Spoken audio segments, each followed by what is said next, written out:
ক্রিকেটের জনপ্রিয়তাকে কাজে লাগিয়ে রাজনীতির মাঠ দাপিয়ে বেড়ানোর ঘটনা মোটেও নতুন নয়, তবে সেখানে সাফল্যের হার কেবলমাত্র 1%।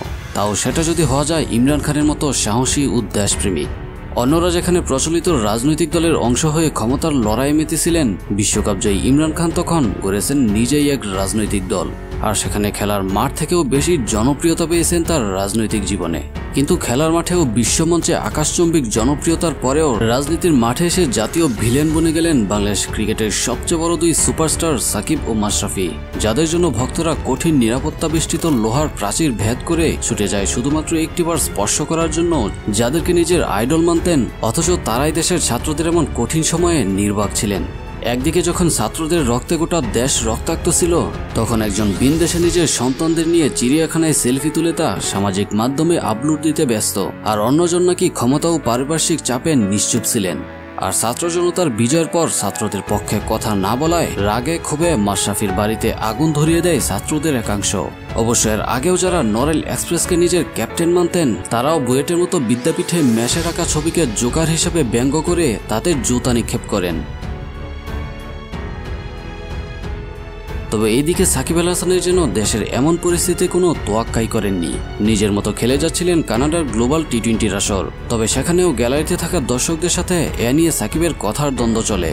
ভাইরাল হয়ে যাওয়া সেই ভিডিওতে দেখা যায় দেশের চলমান পরিস্থিতিতে সাকিবের নীরবতা নিয়ে প্রশ্ন তোলেন এক দর্শক। সাকিব উত্তর তো দেননি, উল্টো তার উপর প্রশ্ন ছুড়ে দেন যে আপনি দেশের জন্য কি করেছেন। এরপর থেকে যেন কঠোর সমালোচনার টুপে পড়েন সাকিব আল হাসান। মাঠে প্রবাসী ভক্তরাও যেন সাকিবকে ইচ্ছেমতো অপমান করেছেন।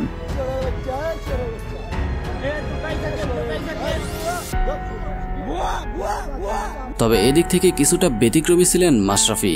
অনেকের মতে এই ছাত্র আন্দোলনের বিষয়টা বাদ দিলে মাশরাফি সবসময় ন্যায় ও সত্যের পথেই ছিলেন।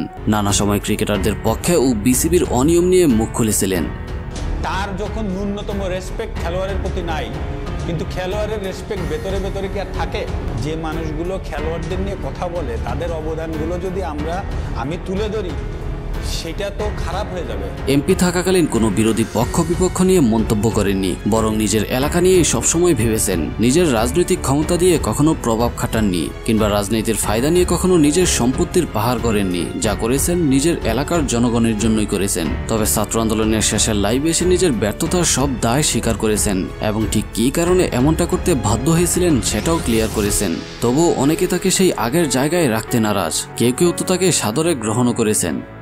যেমন সাংবাদিক এক প্রশ্ন বলেন যে এর আগে যেমন অনেকেই আপনাকে বিসিবির প্রধান হিসেবে চাইতো, কিন্তু এই ঘটনার পর আপনি নিজেকে কিভাবে দেখছেন? উত্তরে তিনি জানান যে তিনি আসলে বিসিবিতে কাজ করার জায়গা ডিজার্ভ করেন না। কতটা অনুতপ্ত হলে তিনি এমনটা বলতে পারেন? তবে এখনো অনেক ভক্তরা মাশরাফিকেই বিসিবির প্রধান হিসাবে দেখতে চায়।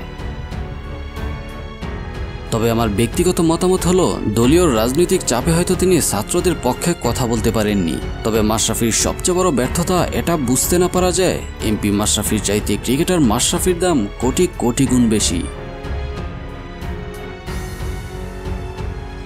তো সাকিব মাশরাফিকে নিয়ে আপনার কি মন্তব্য? এখান থেকে কাকে জাতীয় ভিলেন মনে হয় তা কমেন্টে লিখে জানিয়ে দিন। ধন্যবাদ। নয়, আপনার ব্যাংক ব্যালেন্সকে উন্নত করতে প্রস্তুত হন। মোস্ট বেটার স্বপ্নকে বাস্তবে পরিণত করুন।